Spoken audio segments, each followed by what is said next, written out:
তিন দশকের অপেক্ষার পর এই দীর্ঘ অপেক্ষার শেষে দুয়ারে কড়া নেড়েছিল জাকসু নির্বাচন।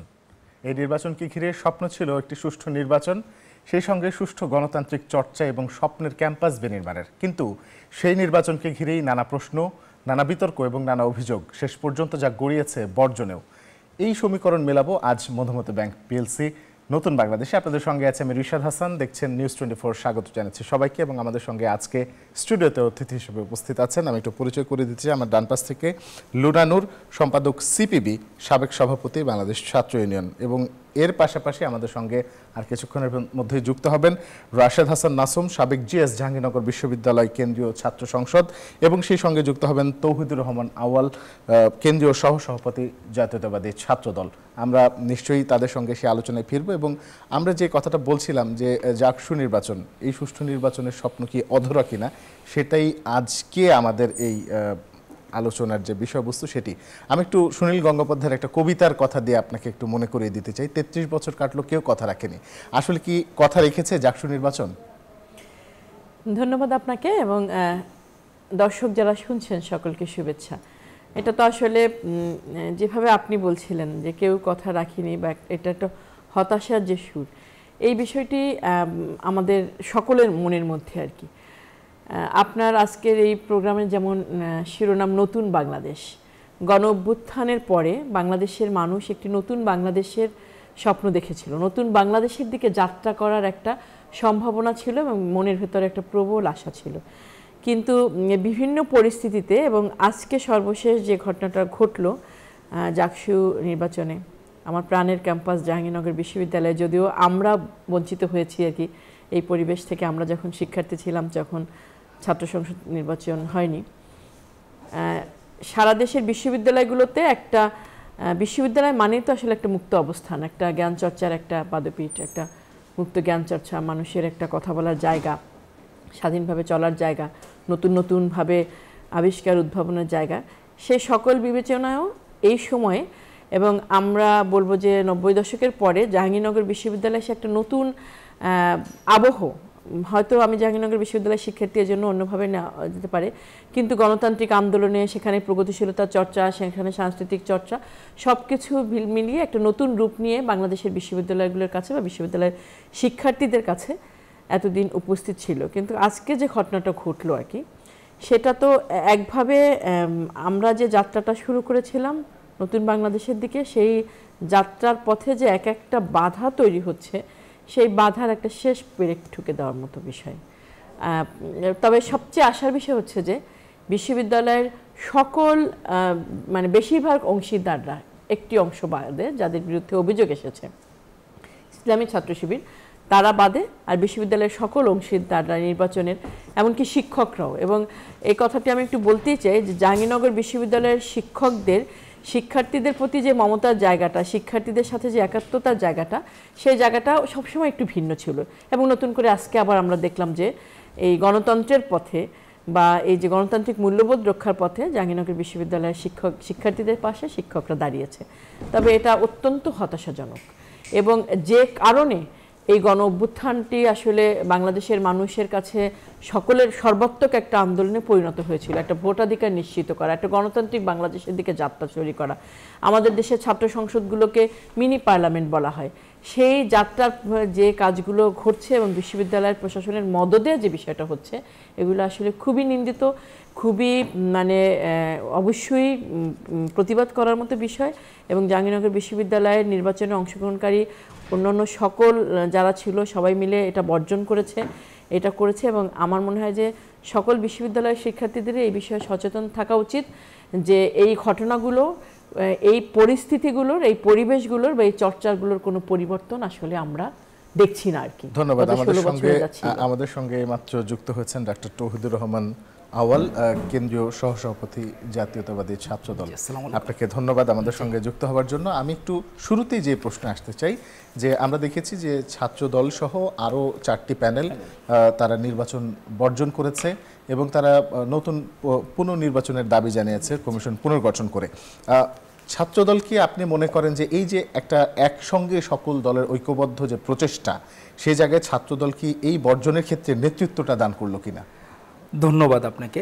এখানে তো নেতৃত্বের বিষয় না, এখানে 3 জন আরও দেশপ্রেমিক শিক্ষক শিক্ষিকা যাদের এই 24-এর গণ অভ্যুত্থানে মানে হাসিনার বন্দুকের নলের মুখেও প্রথম যে শিক্ষিকা যিনি ফ্যাসিস্ট হাসিনার ছবি নামানোর মতো সাহস করেছিলেন, এর মধ্যে কিন্তু এই শিক্ষিকাও আছেন শামীমা সুলতানা ম্যাডাম, উনি বাংলার অধ্যাপক ওইখানকার।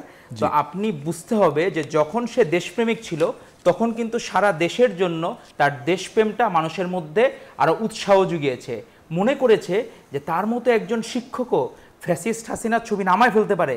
তখন তো অনেকটা হাসিনা ছিল মহিরু, মহিরু মানে কি আমরা হইলো কি নবীদের লেভেলে যেরকম সে ছিল ওই অবস্থায়। সে সময় কিন্তু ওই গার্ডস নিয়ে শামীমা ম্যাডাম কোনো আপোষ করেন নাই, উনি নিজে আজকে স্টেটমেন্ট দিতে বাধ্য হয়েছেন যে এখানে অনিয়ম হচ্ছে, এবং অনিয়মের আপনি প্যাটার্নটা দেখবেন অনেকগুলা মাল্টি ডাইমেনশনাল প্যাটার্ন। হাসিনার আমলে কি হইলো, গায়ের জোরে তারা যে কোনো জায়গা দখল করে নিত, এক এক প্যাটার্নে দুর্নীতি করত। কিন্তু এখন দেখলাম প্রশাসনের যে লেজুর ভিত্তি, একজন শিক্ষক বলেছেন যে নির্বাচন হতেই হবে, মানে জাকসু নির্বাচন মনে হয় না হইলে তার কোনো অ্যাসাইনমেন্ট আছে, যে এটি যদি না করা হয় তাহলে তিনি মুখ দেখাবেন কিভাবে, বিষয়টা হলো এরকম হয়ে দাঁড়িয়েছে। তো ন্যায় অন্যায়ের কোনো তোয়াক্কা করা হচ্ছে না।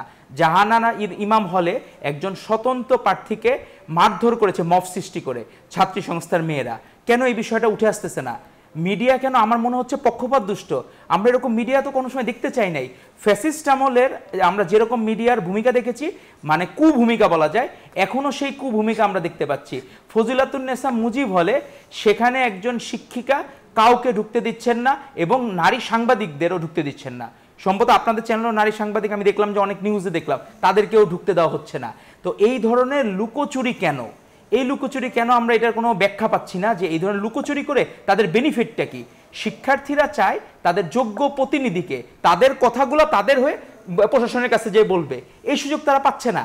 তো এটি আমাদেরকে ভাবাচ্ছে যে আমরা দ্বিতীয় স্বাধীনতা যাই বলি, 24-এর গণ অভ্যুত্থান আপনাকে যে রূপেই বলেন, কিন্তু 33 বছর পরে জাহাঙ্গীরনগরের মতো একটি সফিস্টিকেটেড বিশ্ববিদ্যালয়ে, যেটি এখন ধরা হয় যে পাবলিক বিশ্ববিদ্যালয়ের মধ্যে হয়তো র্যাঙ্কিংয়ে, কারণ আগে ছিল হইলো ঢাকা বিশ্ববিদ্যালয়, রাজশাহী বিশ্ববিদ্যালয়, চিটাং বিশ্ববিদ্যালয়, সফিস্টিকেটেড বিশ্ববিদ্যালয়গুলো ছিল, কিন্তু এর মধ্যে কিন্তু জাহাঙ্গীরনগর বিশ্ববিদ্যালয় অবস্থান সবসময় ভালো। এরকম একটি বিশ্ববিদ্যালয়কে যারা কলুষিত করতে চাচ্ছেন তাদের কোনো অসৎ উদ্দেশ্য আছে। 5টি প্যানেল, সম্প্রীতির ঐক্য মানে ছাত্রদলের পাশাপাশি সম্প্রীতির ঐক্য, তারপরে আপনার সংসপ্ত পরিষদ, তারপরে হচ্ছে আপনার স্বতন্ত্র ও পরিষদ যেটা, আর হচ্ছে সাথে ছাত্র ফ্রন্টের একটা পরিষদ আছে। 5টা প্যানেল উইথড্র করছে। আর কোন 3টা প্যানেল আছে?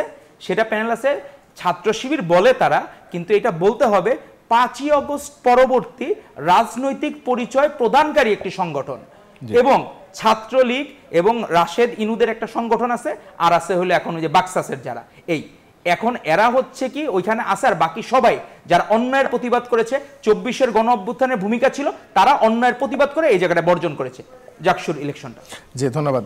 লুনা, একটু আপনার কাছে আসব, একটু বলবেন যে এমনিতেই সবসময় তো জাহাঙ্গীরনগর বিশ্ববিদ্যালয়কে আমরা দেখতে পেয়েছি যে খুবই প্রগতিশীল আচরণ করেছে, এবং বেশিরভাগ ক্ষেত্রে ছাত্র রাজনীতির ক্ষেত্রে বা একেবারে যে স্টুডেন্ট কমিউনিটি যেটাকে বলা হয়, তারা আসলে যে কোনো প্রতিবাদ বা যে কোনো জায়গায় আসলে তারা সবসময় মাথা উঁচু করেই সবসময় দাঁড়িয়েছে। তো তাহলে কেন হঠাৎ করে শিবিরের আধিপত্য হঠাৎ করে তৈরি হলো, আপনি কি মনে করেন? আপনি আধিপত্য কোথায় দেখলেন? আধিপত্য যদি হতো তাহলে তো ফায়ার ইলেকশনে যেত তারা। যেটা হচ্ছে যে প্রশাসনের একটা কারসাজি একটা অংশ, এবং ছাত্র শিবিরের সাথে সমঝোতা করে তারা এই কারসাজিটা করে তাদের আধিপত্যকে প্রতিষ্ঠিত করতে চাচ্ছিল, যে নির্বাচনে তারা জয়ী হলে তারা আধিপত্য হবে। কিন্তু আমি তো পুরো উল্টোটা দেখছি আর কি। উল্টোটা দেখছি এই কারণ হচ্ছে যে অন্য ডাকসুতে ইলেকশন হয়েছে বা আরও অনেক জায়গায় নির্বাচন হয়, যারা হেরে যায় তাদের এক ধরনের মতামত থাকে, এক ধরনের বক্তব্য থাকে, নির্বাচন কেউ প্রত্যাখ্যান করে, কেউ বর্জন করে। জাহাঙ্গীরনগর বিশ্ববিদ্যালয়ে যেটা আমার সহবক্তা বলছিলেন যে বিশ্ববিদ্যালয়ের যারা আসলে স্টেক হোল্ডার বিভিন্ন আন্দোলন সংগ্রামে, আমার সংগঠন ছাত্র ইউনিয়ন, সংসপ্ত প্যানেল রয়েছে সেখানে, তারপরে আরও যে সম্প্রীতির ঐক্য প্যানেল রয়েছে, তারা বিশ্ববিদ্যালয়ে নানা ধরনের লড়াই সংগ্রামের মধ্য দিয়ে ক্যাম্পাসের পরিচিত মুখ, ক্যাম্পাসের আস্থার জায়গা, ক্যাম্পাসে মানে তারা ক্যাম্পাস তাদেরকে ওন করে, তারাও ক্যাম্পাসকে ওন করে। তারা আজকে এসে এই ধাক্কার সম্মুখীন হয়েছে, তারা বর্জন করেছে। তো আধিপত্য তো আসলে ওইভাবে আপনি বলতে পারছেন না। আধিপত্য যদি প্রকৃত অর্থে থাকতো, তার যদি জনপ্রিয়তা প্রকৃত অর্থে থাকতো, তাহলে তো এই পথে তাকে যেতে হতো না, যে ঘটনাগুলো ঘটছে, যে জায়গাগুলো ঘটছে আর কি। এবং আমার মনে হয় যে জোর করে আধিপত্যটা বিস্তার করতে চেয়েছে জাহাঙ্গীরনগর বিশ্ববিদ্যালয়, তার অতীতের ঐতিহ্যকে ধরে রেখে তার স্বভাব অনুযায়ী সেটাকে রুখে দিয়েছে। ধন্যবাদ। আমরা একটু আরেকবার ডক্টর তৌহিদুর রহমান আপনার কাছে আসব। একটু বলবেন যে জাকসু নির্বাচনে আমরা দেখেছি যে 3 জন শিক্ষক তারা সরে এসেছেন দায়িত্ব থেকে, এবং একেবারে তখনও নির্বাচন শেষ হওয়ার আরও 40 থেকে 45 মিনিট বেশি বাকি ছিল। এই যে সরে আসা এটা এবং শিক্ষার্থীদের পাশে দাঁড়ানো, এই জায়গাটাকে আপনি আসলে কিভাবে দেখছেন? ধন্যবাদ আপনাকে। এখনও যে দেশপ্রেম আছে শিক্ষার্থীদের পাশে দাঁড়ানোর, যখন ফ্যাসিস্ট হাসিনা ছিল তখনও কিন্তু এই শিক্ষকরাই কিন্তু শিক্ষার্থীদের পাশে দাঁড়িয়েছিলেন। আজও যখন শিক্ষার্থীরা বৈষম্যের শিকার হচ্ছেন, অন্যায়ের শিকার হচ্ছেন, তখনও এই দেশপ্রেমিক শিক্ষক শিক্ষিকারা দাঁড়িয়েছেন। এর মধ্যে কে আছেন? আপনার ভূগোল বিভাগের নারিন ইসলাম খান আছেন অধ্যাপক, তারপর অধ্যাপক নজরুল ইসলাম আছেন, উনি গণিত বিভাগের চেয়ারম্যান, আর হচ্ছে আমাদের শাইমা সুলতানা ম্যাডাম আছে, যার কথা আপনি বললাম, যে যিনি হাসিনা রক্তচক্ষুকেই তোয়াক্কা করেন নাই। আর এটা তো কোনো বিষয়ই নাই, এই স্বাধীন বাংলাদেশে প্রত্যেকে যার যার মতামত দিবে। আপনি বদরুদ্দিন ওমর সাহেব মারা গেলেন, একজন সফিস্টিকেটেড ফিলোসোফার ছিলেন, উনি নিজে স্বাধীনতা পুরস্কার নেন নাই, তাকে বিভিন্নভাবে হ্যারাস করেছেন। উনি শিক্ষক ছিলেন, ঢাকা বিশ্ববিদ্যালয়ে শেখ মুজিব ঢুকতে দেয় নাই, তার মেয়ে শেখ হাসিনা তাকে কোনোভাবে ঢাকা বিশ্ববিদ্যালয়ে ঢুকতে দেয় নাই, কিন্তু কোনোদিন আপোষ করেন নাই। তো উনি ন্যায়ের কথা বলে গেছেন। তো এইরকম বদরুদ্দিন ওমরের মতো শিক্ষকরাই কিন্তু হচ্ছেন এই নাহারিন ইসলামরা, এই হচ্ছে নজরুল ইসলামরা এবং শাইমা সুলতানা ম্যাডামরা। তারা অন্যায়ের সাথে কোনোদিন আপোষ করতে শিখেন নাই, কারণ অন্যায়ের সাথে কার সাথে আপোষ করবে? আপনি ধরেন যারা বিভিন্ন লেবাসে ছিল, আপনি তাদের পরিচয় জানেন না, কে কোন মতাদর্শের। এখন দেখা যাচ্ছে যে যারা এই যে প্রভিসি শিক্ষা, তাকে বলে জামাতের প্রভিসি। তো একজন শিক্ষক হবে সবার শিক্ষক, যতগুলা হল আছে প্রত্যেকের গার্জিয়ান হবেন উনি, কিন্তু উনি একটা নির্দিষ্ট সংগঠনের গার্জিয়ান। তো নির্দিষ্ট সংগঠনের গার্জিয়ান হইলে আবার মব সৃষ্টি করে একজন স্বতন্ত্র প্রার্থীকে মারা হয়, আর ব্যালট পেপার 10% বেশি কেন ছাপানো হবে? এর ব্যাখ্যা আপনি কি দিবেন? জি, আমরা এই প্রশ্নে আসবো, কিন্তু তার আগে আমরা একটু জানতে চাই যে বিশেষ করে আমরা ডাকসু নির্বাচনের ক্ষেত্রে দেখেছি মির্জা আব্বাস তিনিও বলেছেন যে ছাত্রলীগের ভোট গিয়েছে শিবির সমর্থিত প্যানেলের কাছে। তো জাহাঙ্গীরনগর বিশ্ববিদ্যালয়ে আসলে কোন বিষয়টা ঘটেছে? এখানে কি আসলে সরাসরি প্রশাসন এখানে হস্তক্ষেপ করেছে, নাকি এখানেও ছাত্রলীগের ভোট আসলে তাদের প্যানেলে যাওয়ার সম্ভাবনা দেখেছেন? আপনাকে ধন্যবাদ, আপনি একটা সুন্দর প্রশ্ন করেছেন। ডাকসুতে আসলে আমি ওইখানে বলতে চাই ঐক্যবদ্ধ শিক্ষার্থী জোট টার্মটা একটা প্রপারলি ইউজ টার্ম হইতে পারে, এটা শিবির বলা যাবে না, কারণ তাদের কমিটি প্রকাশ করছে, তারা যারা ক্যান্ডিডেট হয়েছে এর মধ্যে 3 জন শুধু শিবিরের। যে ভিপি হয়েছে সে হইল 2রা অক্টোবর গত বছরের, তার কমিটি প্রকাশ পাইছে। এই কমিটি নাকি ছিল আবার 2রা জানুয়ারির। সেই কমিটি তারা 10 মাস পরে, মানুষ যেমন গর্ভে থাকে না সন্তান, তো এদেরকে মনে হয় ছাত্রলীগের গর্ভে লালিত পালিত হয়েছে, তারা বিকশিত হয়ে যখন বাচ্চা ডেলিভারি হয়, তারা শিবির হয়ে বের হয়েছিল অক্টোবরের 2 তারিখে। কৌশলগত অবস্থান। এখন আপনি যদি ইসরায়েলের গুপ্ত হামলা, যে সে হলো গুপ্ত হামলা করলো, সেটাকে যদি আপনি সফলতা ধরেন, তাহলে ইতিহাসের পাতায় এটা আলোচ্য বিষয় যে এই গুপ্ত রাজনীতি কি আসলে সফল না বিফল, আপনাকে সেই আলোচনায় যেতে হবে। আর আমাদের এই স্ট্যান্ডিং কমিটি মেম্বার যেটি বলেছেন, এটি তার ব্যক্তিগত মতামত, কারণ এখনো ফ্যাসিস্ট লীগ অনেকে হচ্ছে মাফ করে দিয়েছে, যে দেখা গেছে যে বলছে যে লীগের সব আমি 7 খুন মাফ করে দিলাম। আবার তারা কখনো ভারতের কথা বলছে, ভারত আমাদের বন্ধু, আবার কখনো তারা বলছে ভারত আমাদের বন্ধু হইতে পারে না। এক এক সময় এক একই স্টেটমেন্ট দেয় তারা। আবার যখন তারা একটু ভালো করে তারা বলে জামাতের লোক, আবার যখন তারা খারাপ করে বলে জামাতের সাথে আমার কোনো সম্পর্ক নাই, শিবির একটু অন্য সংগঠন। মানে আবার গতকাল দেখলাম ও পাকিস্তান জামায়াতে ইসলামী আবার কংগ্রাচুলেট করলো। তো আমি দেখলাম যে কেমন জানি ঘটনাগুলো মিলে যায়। আমাদের একজন যে মেঘমল্লার বসু, সে একটা স্লোগান দিছিল যে তুমিও জানো আমি জানি সাদিক খান পাকিস্তানি। তো পাকিস্তান জামায়াতে ইসলামী যখন কংগ্রাচুলেট করে, তখনই আমাদের সন্দেহ হয় যে পাকিস্তানপন্থী কারা। তো আমরা এই ধরনের কংগ্রাচুলেট কিন্তু ছাত্রলীগও পাই নাই।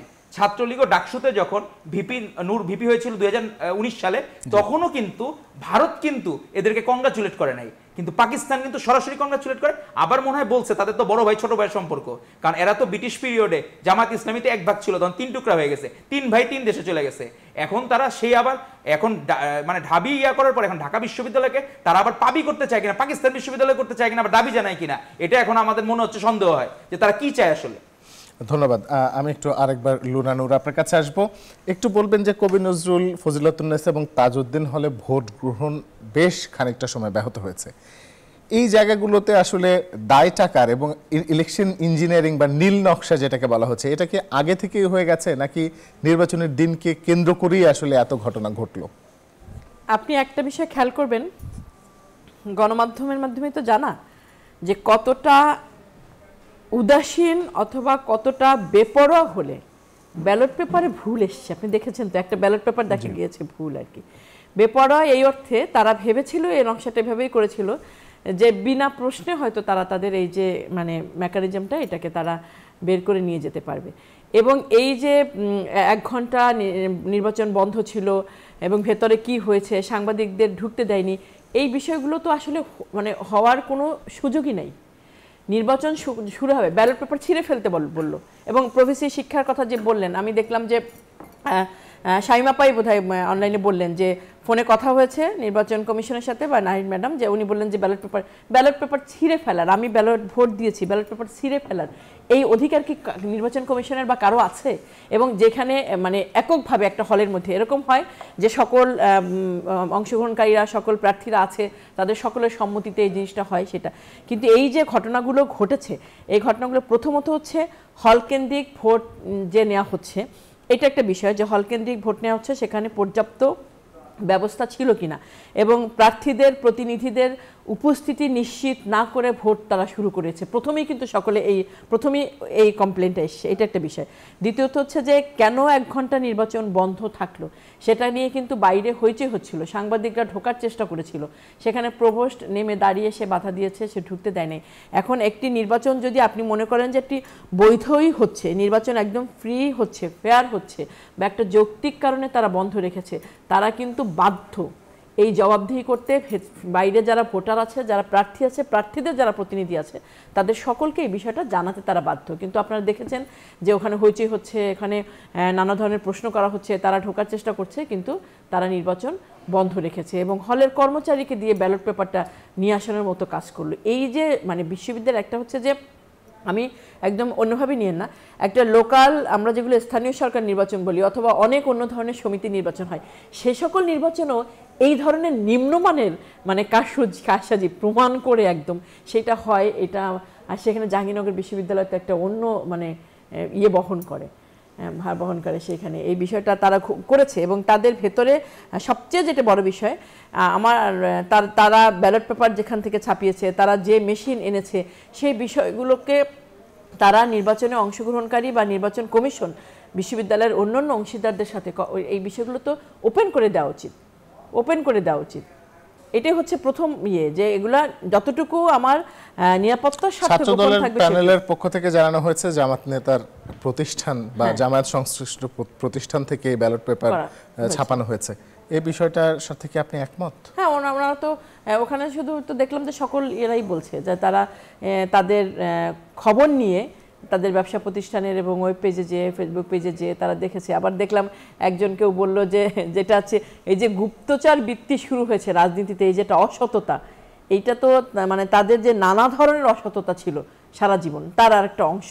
এইটা বললো যে না, তারেক রহমানের সাথে তার ছবি আছে, সে জামাত ইসলাম করে না। এবং এটা তো একদম খুব প্রকাশ্যে হচ্ছে, যখনই কোনো অপরাধ করে ধরা পড়ছে হয় তাকে বের করে দিচ্ছে, আর নয় বলছে যে সে আমাদের সংগঠনের না আর কি, তার সাথে কোনো মানে জড়িত না।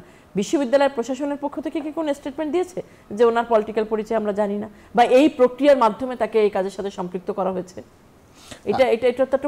একই প্রশ্ন নিয়ে একটু ডক্টর তৌহিদুর রহমান আপনার কাছে আসবো। একটু বলবেন যে জামায়াত নেতার প্রতিষ্ঠান থেকে ব্যালট পেপার নিয়ে আসা হয়েছে, এরকম একটা অভিযোগ করা হয়েছে ছাত্র দলের প্যানেল থেকে। আপনি কি অভিযোগটার সাথে একমত বা আপনারা কি এই বিষয়টাকে খতিয়ে দেখেছেন কিনা? এটা হলো আপনার HR সফট বিডি, এই ফার্মটার নাম।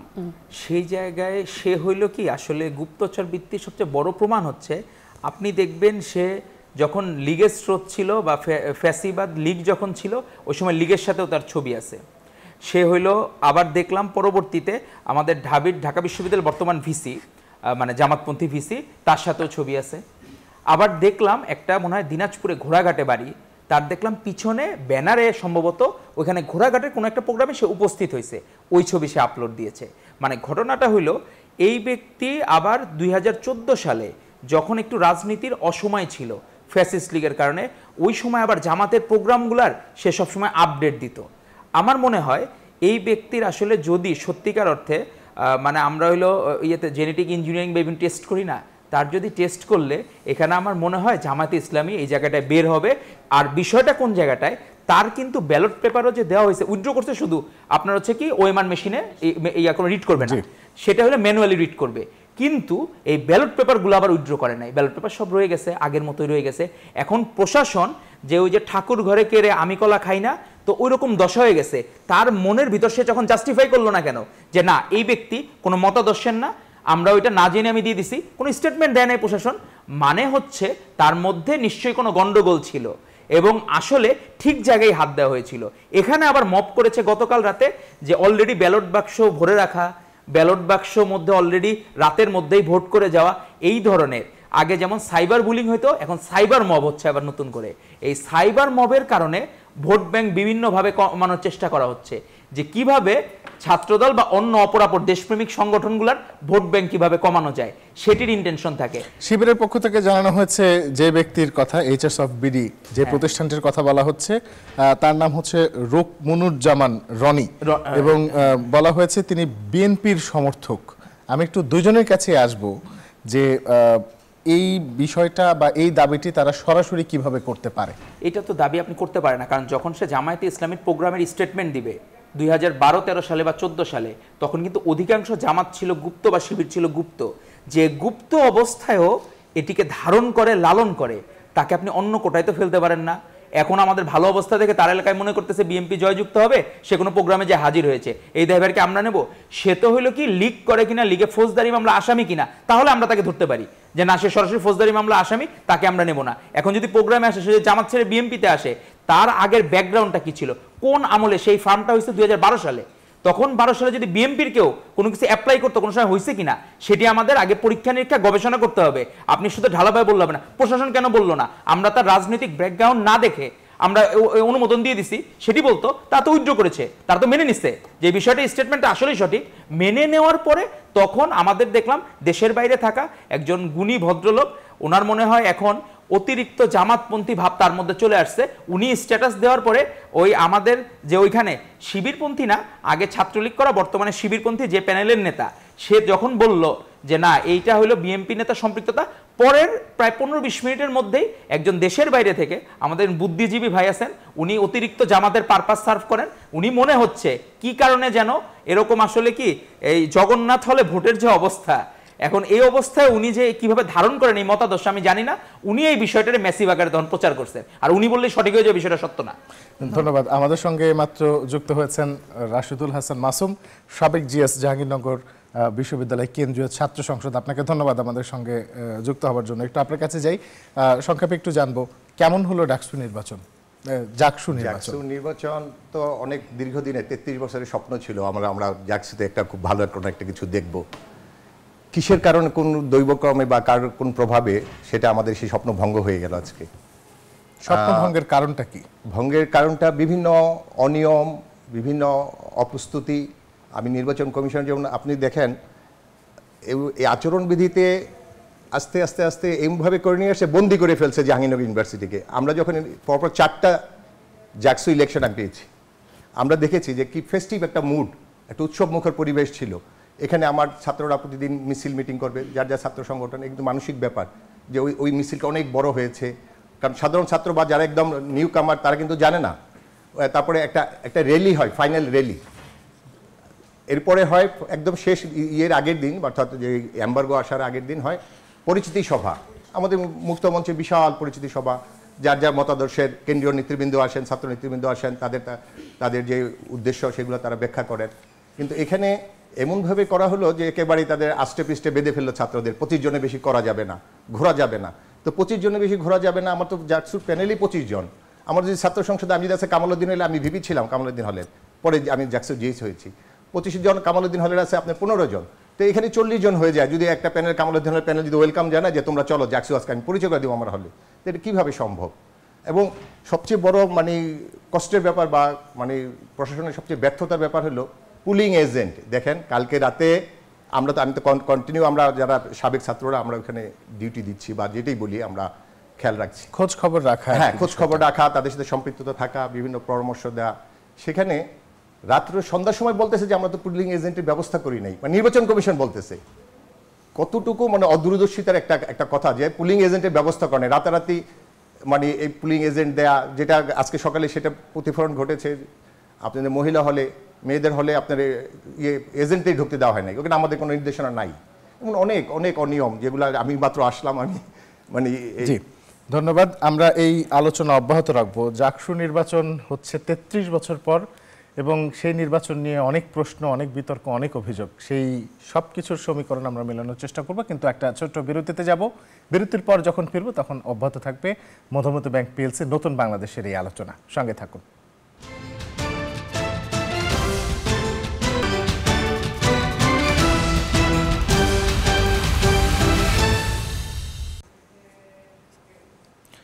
বিরতির পর স্বাগত জানাচ্ছি। দেখছেন নিউজ 24, চলছে মধুমতি ব্যাংক পিএলসি নতুন বাংলাদেশ। আপনাদের সঙ্গে আছে রিশাদ হাসান এবং আমাদের অতিথিরা যথারীতি আমাদের সঙ্গে আছেন। আমরা এই আলোচনা অব্যাহত রাখবো, কিন্তু আমরা একটু যেতে চাই জাহাঙ্গীরনগর বিশ্ববিদ্যালয়ে জাকসু নির্বাচনের সর্বশেষ যে ভোট গণনা চলছে, সেই ভোট গণনার খবরাখবর জানতে আমাদের সহকর্মী সাইফুল আছেন সেখানে।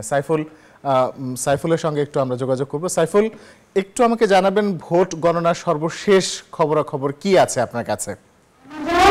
যেহেতু ম্যানুয়ালি ভোটটা কাউন্ট করব, আমাদের আপনাকে ধন্যবাদ। কিছুক্ষণের মধ্যেই এখানে আনুষ্ঠানিকভাবে ভোট গণনা শুরু হবে, এবং এর আগে কিন্তু আমরা দেখেছি যে ভোট গ্রহণ শেষে একের পর এক বিভিন্ন কেন্দ্র থেকে কিন্তু এখানে ব্যালট বক্সগুলো আনা হয়েছে এই পুরাতন রেজিস্ট্রার বিল্ডিং ভবনে, এবং একটু আগে কিন্তু ঘোষণা দেওয়া হয়েছে অল্পক্ষণের মধ্যেই এখানে আনুষ্ঠানিকভাবে ভোট গণনা শুরু হবে, এবং ব্যালট বক্সগুলো খুলে কিন্তু ম্যানুয়াল পদ্ধতিতে কিন্তু ভোট গণনা করা হবে। যেমনটা আগে কিন্তু বলা হয়েছিল নির্বাচনের আগে যে ডিজিটাল যে ওএমআর মেশিন আছে, সেই ওএমআর মেশিনের মাধ্যমে কাউন্ট করা হবে, কিন্তু আজকে নির্বাচনের আগে বিভিন্ন প্যানেলের প্রার্থীদের দাবির প্রেক্ষিতে কিন্তু এই নতুনভাবে যে ম্যানুয়াল পদ্ধতিতে গণনার সিদ্ধান্ত হয়। এবং আমরা আজকে দিনভর দেখেছি কিন্তু এই নির্বাচন নিয়ে নানা অভিযোগ ছিল, পাল্টাপাল্টি বক্তব্য ছিল, এবং এই নির্বাচনে কারচুপি এবং অনিয়মের অভিযোগ এনে ছাত্রদল সহ 4টি প্যানেল কিন্তু নির্বাচন বর্জন করেছে। এবং কিছুক্ষণ আগে এই জাহাঙ্গীরনগর বিশ্ববিদ্যালয়ের ক্যাম্পাসে কিন্তু জাতীয়তাবাদী ছাত্রদল বিক্ষোভ মিছিলও করেছে, এবং তারা নির্বাচন বাতিল করে পুনরায় আরেকটি নির্বাচন দেওয়ার কিন্তু দাবি জানিয়েছে। যদিও এই নির্বাচন কমিশন এবং বিশ্ববিদ্যালয় প্রশাসন বারবারই কিন্তু বলে আসছে তারা নিরপেক্ষতার সাথে নির্বাচনটি করার চেষ্টা করেছে, এবং যে অভিযোগগুলি এসেছিল সেই অভিযোগের বিষয়ে তারা বলেছে কিছু অভিযোগ এসে কিন্তু সেটা আসলে মেজর সমস্যা নয়। তারপরেও কিন্তু বিশ্ববিদ্যালয়ের যিনি দায়িত্বে ছিলেন আজকে নির্বাচনের অধ্যাপক জসিমউদ্দিন, প্রধান নির্বাচন কমিশনার, তিনি কিন্তু বলেছেন যে সকাল থেকেই বিভিন্ন কেন্দ্রে যারা পোলিং এজেন্ট, পোলিং অফিসার বা অন্যান্য প্রার্থীর যারা এজেন্ট ছিল প্রত্যেকের সামনেই ব্যালট বক্স খোলে তাদের সামনেই খালি বক্সে কিন্তু ভোট নেওয়া হয়েছে। এবং আমরা তার কাছে জানতে চেয়েছিলাম যে 10% যে অতিরিক্ত ব্যালট পেপারের কথা বলা হচ্ছে সেই বিষয়ে তিনি আসলে আমাদেরকে স্পষ্ট করে কিছু বলেননি। এবং আজকে কিন্তু নির্বাচন বয়কট করে 3 জন শিক্ষক কিন্তু তাদের দায়িত্ব থেকে তারা অব্যাহতি দিয়েছেন, এবং তারা বলেছেন যে আসলে যে নির্বাচনটি হচ্ছে সেই নির্বাচনে বেশ কিছু অনিয়ম আছে, এবং অনিয়ম থাকার কারণে তারা মনে করছেন যে এই নির্বাচনের দায়িত্বে থাকা তাদের জন্য আসলে সঠিক নয়, সেজন্য তারা নির্বাচন থেকে সরে দাঁড়িয়েছিলেন। এবং আপনাকে জানিয়ে রাখি যে এখন যে ভোট গণনা শুরু হবে সেটি আসলে কখন নাগাদ শেষ হবে সেটি বলা খুবই দুষ্কর, এবং কয়েকজন শিক্ষকের সঙ্গে আমরা কথা বলেছি, তারা আসলে বলছেন যে ভোট গণনা শেষ হতে হতে ভোর হতে পারে, এবং সেজন্য একটু বিলম্ব হচ্ছে। এবং যারা এখানে বিভিন্ন প্রার্থীর পোলিং এজেন্ট রয়েছে, প্রার্থী রয়েছে, তারাও কিন্তু অধীর আগ্রহে অপেক্ষা করছে কখন শুরু হবে এই ভোট গণনা।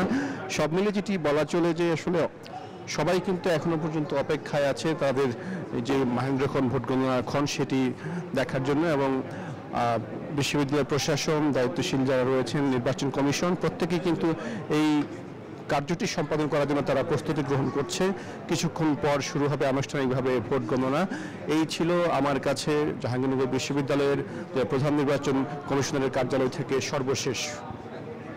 সাইফুল, আপনাকে অনেক ধন্যবাদ। প্রয়োজনে আমরা আপনার সঙ্গে আবারও যোগাযোগ করব। ধন্যবাদ। আমরা এতক্ষণ পর্যন্ত ছিলাম আমাদের সহকর্মী সাইফুল, তিনি জানাচ্ছিলেন জাহাঙ্গীরনগর বিশ্ববিদ্যালয় থেকে জাকসু নির্বাচনের ভোট গণনার সর্বশেষ খবরাখবর। সর্বশেষ খবর বলছে যে এখনো ভোট গণনা শুরু হয়নি, আর কিছুক্ষণের মধ্যে শুরু হবে। আমরা দেখেছি ডাকসু নির্বাচনের ক্ষেত্রেও এই ভোট গণনা শেষ হয়ে পরদিন সকাল গড়িয়ে প্রায় দুপুর, সেই সময় ফলাফল ঘোষণা করা হয়েছে।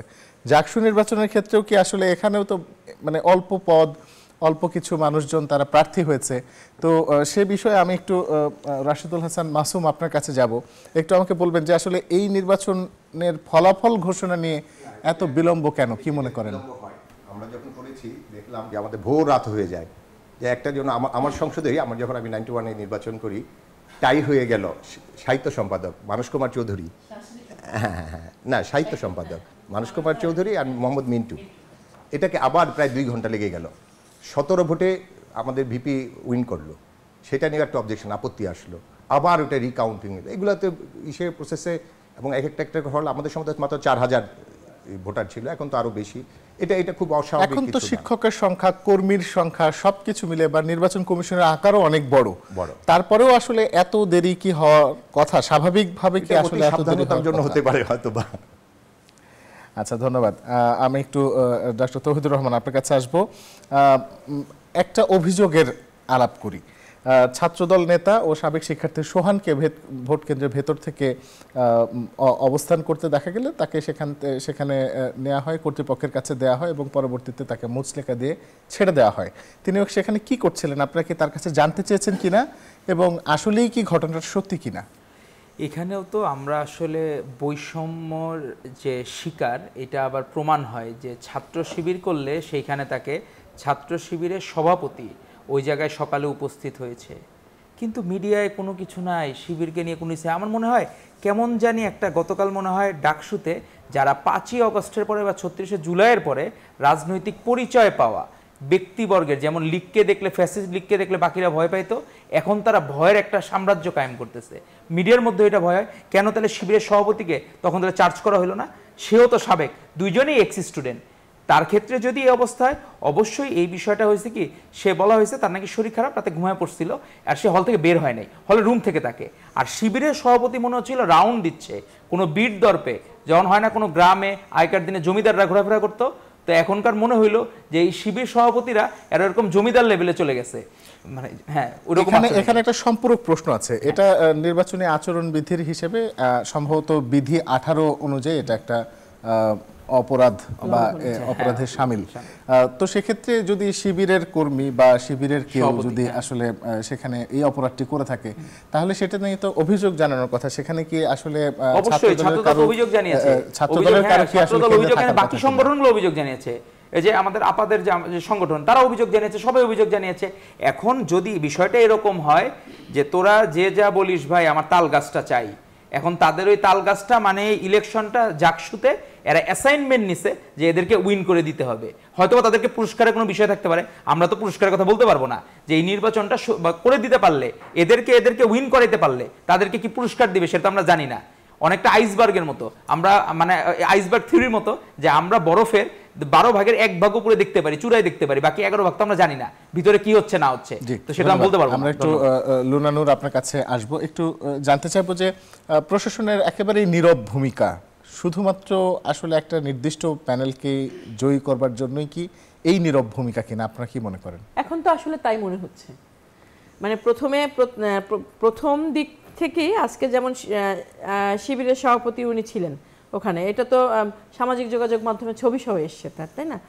এবং যখন আপনি ব্যালট পেপার ছাপানোর বিষয়টা বললেন, তারপরে এই সংগ্রহের বিষয় বললেন, গতকাল রাতে ব্যালট বাক্স ভরা হয়েছে, এই বিষয়গুলো যখন আসবে, সে প্রশাসন যদি স্বচ্ছ থাকে এবং তার যদি আন্তরিকতা থাকে, তার প্রথম কর্তব্য হচ্ছে ভোটারদেরকে আশ্বস্ত করা, তার অবস্থান পরিষ্কার করার মধ্য দিয়ে। আর তার যদি মানে ভেতরে এই উদ্দেশ্যটাই থাকে যে ঠিক আছে, একটা জায়গায় যাওয়ার পরে নির্বাচনে যারা অংশগ্রহণ করবে তারা হয়তো বিষয়টা মেনে নেবে না, তারা প্রত্যাহার করে নিলে তার কাজ হচ্ছে শুধুমাত্র জয়ীদের ঘোষণা করা, তার প্যানেলকে ঘোষণা করা। এবং অবস্থা দৃষ্টে খুবই দুঃখজনক হলেও আজকে জাহাঙ্গীরনগর বিশ্ববিদ্যালয়ের প্রশাসনের এই ভূমিকাই দেখছি আমরা। ঠিক তাই, আমরা এই বিষয়ে নিয়ে আলোচনা অব্যাহত রাখবো, কিন্তু তার আগে ছোট্ট একটা বিরতি নেব। বিরতির পর যখন ফিরবো তখন এই আলোচনা, প্রশ্ন, বিতর্কের বাকি অংশ থাকছে, সঙ্গে থাকুন।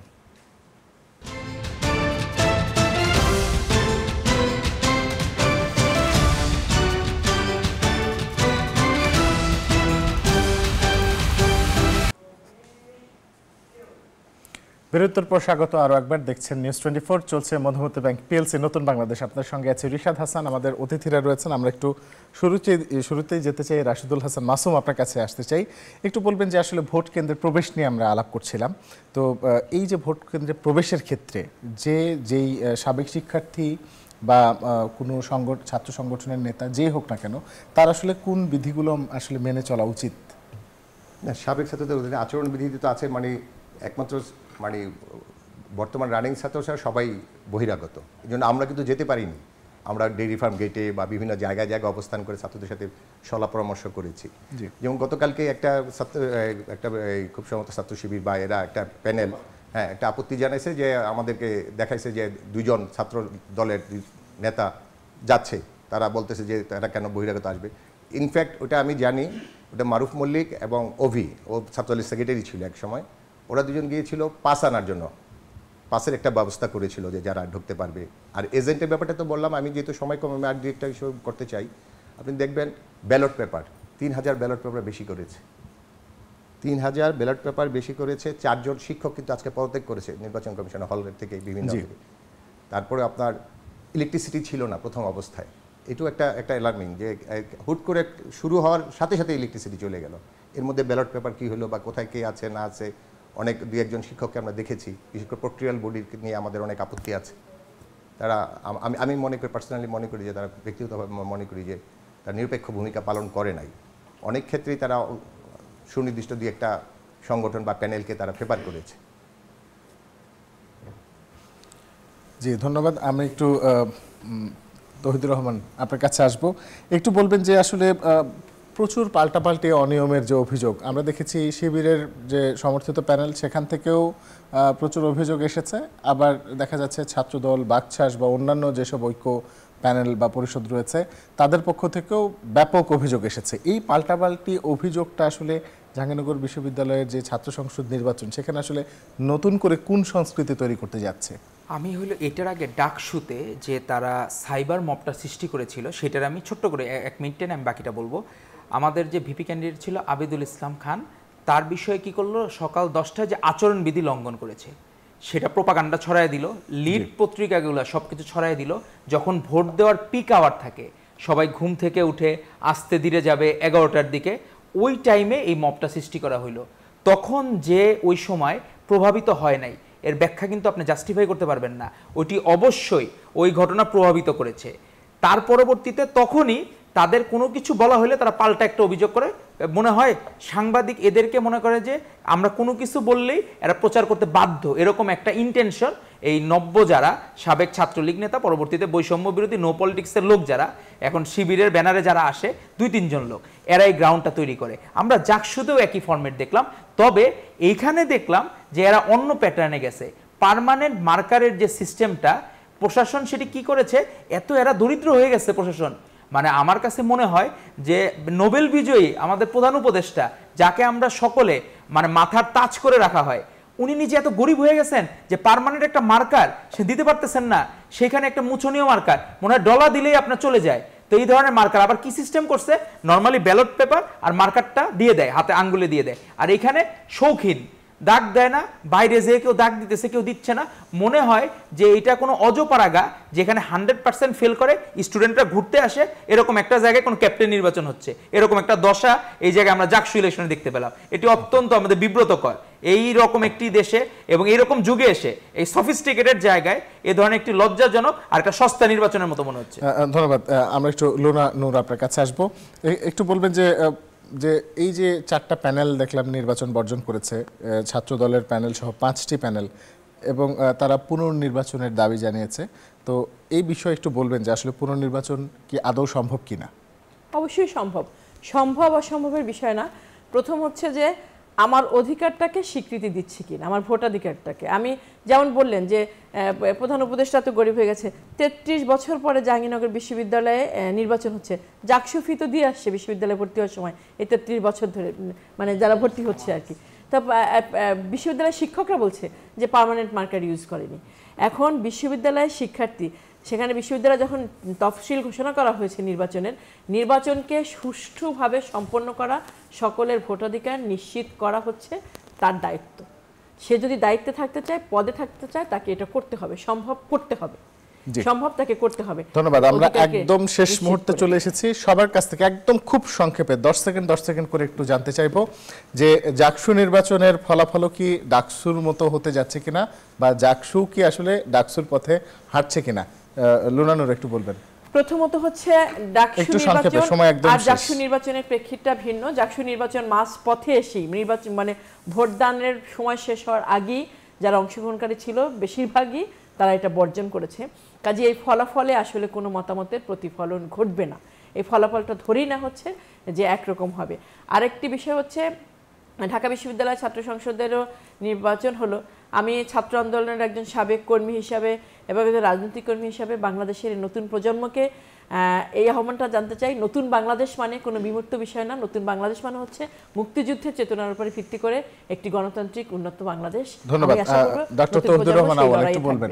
আমরা হচ্ছে যে 7 জানুয়ারি ডামি নির্বাচনে যেমন আমরার মামুদের নির্বাচন এটা হয়ে গেছে, এখন আমরার মামুদের নির্বাচন। শিবিরের, আওয়ামী লীগের এ টিম বি টিম মিলে একটা জগা খিচুড়ি পাকছে, আর এটা আমাদের জন্য, আমরা যেহেতু বর্জন করেছি, এটা আমাদের জন্য আদার ব্যাপারে জাহাজের খবর, নান অফ আওয়ার বিজনেস। তো আমরা চাবো নতুন বাংলাদেশে এরকম লজ্জাজনক ঘটনা আর যাতে না ঘটে। ধন্যবাদ। রাশেদুল হাসান মাসুম, আমি আপনাকে একটা দিয়ে অন্য শেষ প্রসঙ্গে করব। দুজন তো বললেন, আমি একমত এদের সাথে। খুব গুরুত্বপূর্ণ একটা কথা বলি জাহাঙ্গীরনগরকে, সেটা হলো ডোপ টেস্ট, যেটা কখনো কোথাও হয় নাই। এই ডোপ টেস্ট হলে আমরা বলেছিলাম যে ঠিক আছে, ডোপ টেস্ট হলে নমিনেশন পেপার সাবমিট করার পর যাচাই বাছাইয়ের সময় যদি ডোপ টেস্ট কারো ধরা পড়ে, নির্বাচনের 2 দিন আগে ডোপ টেস্ট করা মানে কি কাউকে হিউমিলেটেড করা। এবং আমরা বলেছি যে যার ডোপ টেস্ট পজিটিভ হবে তাকে ইনবক্সে বলা হবে, তার বাবা মাকে জানানো হবে, তার ফ্যামিলি আছে, তারপর পারিবারিকভাবে সে অসম্মানিত হবে, যাতে এটা না হয়। কিন্তু তারা বলছে না, আমরা এটা পারবো না, আমরা ওপেনলি মিডিয়ায় বলবে যে এই ছেলে ডোপ টেস্টে পজিটিভ। এই ডোপ টেস্টে এই কালচারটাই ছিল না। এটাও একটা অসৎ উদ্দেশ্যে আমাদের এখানে ঢুকানো হয়েছে জাহাঙ্গীরনগর, খুব পরিকল্পিতভাবে। এবং সব কিছুই আমার কাছে মনে হয়েছে যে এটা একটা অশুভ শক্তি কাজ করেছে, এবং সেই হিসেবে এই নির্বাচন মেনে নেওয়ার কোনো সুযোগ নেই আমাদের। ধন্যবাদ। অনেক ধন্যবাদ। আপনাদেরকে সবাইকে ধন্যবাদ জানাচ্ছি আমাদের সঙ্গে স্টুডিওতে উপস্থিত থাকবার জন্য এবং জাকসু নির্বাচন নিয়ে আপনাদের মূল্যবান মতামত আমাদের সঙ্গে শেয়ার করবার জন্য। দর্শক, আমরা শেষ করবার আগে দু একটা কথা বলে শেষ করতে চাই। সেটি হলো আসলে জাকসু নির্বাচন, ডাকসু নির্বাচন বা ছাত্র সংসদ, কেন্দ্রীয় ছাত্র সংসদ যেসব নির্বাচন, সেই নির্বাচনগুলো আসলে কেমন হচ্ছে, সেই নির্বাচনগুলোতে কোনো ধরনের প্রশ্ন বিতর্ক তৈরি হচ্ছে কিনা, সেই প্রশ্ন আপনাদের কাছেই তোলা থাকলো। কিন্তু সবচেয়ে গুরুত্বপূর্ণ প্রশ্ন আপনাদের কাছে রেখে যেতে চাই, আমরা যে সুষ্ঠু গণতান্ত্রিক দেশে গণতন্ত্রের সঠিক চর্চাটি করতে চাই, সেই জায়গায় এই কেন্দ্রীয় ছাত্র সংসদগুলোর যে নির্বাচন, সেই নির্বাচন কতখানি সুষ্ঠু হচ্ছে এবং সুষ্ঠু নির্বাচনের স্বপ্ন কি আমাদের কাছে অধরাই থেকে গেল কিনা আমাদেরকে জানাবেন। সবাই খুব ভালো থাকুন, সুস্থ থাকুন, সুন্দর থাকুন। রবি থেকে বৃহস্পতি দেখুন মধুমতি ব্যাংক পিএলসি নতুন বাংলাদেশ বিদায় নিচ্ছে। শুভরাত্রি।